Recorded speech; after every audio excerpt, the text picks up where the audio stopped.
ने जन्म वरतो। संदोस आवाज़ में तमाम घणी कशिश हुई। सरमद सिंधी के सिंध जो बीजल बि सॾियो वञे थो।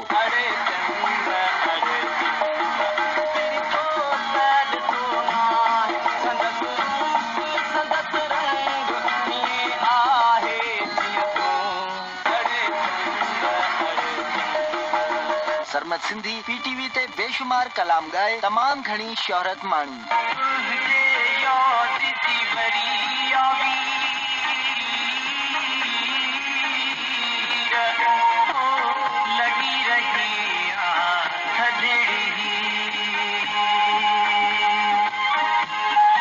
सरमद सिंधी सिर्फ उन्हनि शायरनि जी शायरी खे गायो जिन शायरनि वटि सचो इश्क, जिंदगी जो सबक ऐं पैगाम हो।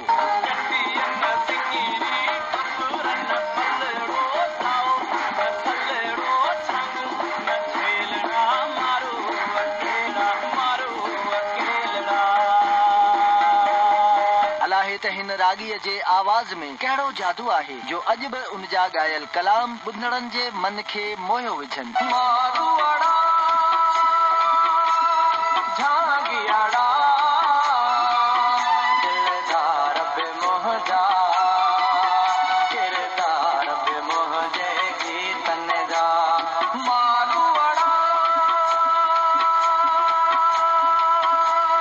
सरमद सिंधी हिक कार रोड हादसे सबब 27 दिसंबर 1996 में हिन जहाने फानी मां लाडाणो करे वियो।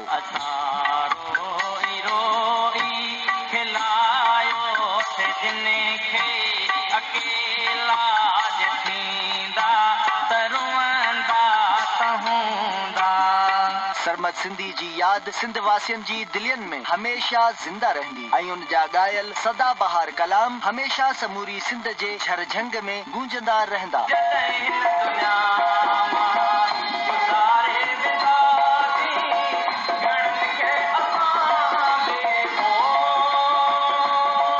अॼु 27 दिसंबर सिंध धरतीअ जे महान रागी सरमद सिंधीअ जे वफ़ात जे ॾींहं ते GME प्रखास FM 88 सरमद सिंधीअ खे संदुस मौसीकी जे शोबे में शानदार ख़िदमतनि जे एवज़ यादि कंदे ख़िराज अक़ीदत पेश करे थो।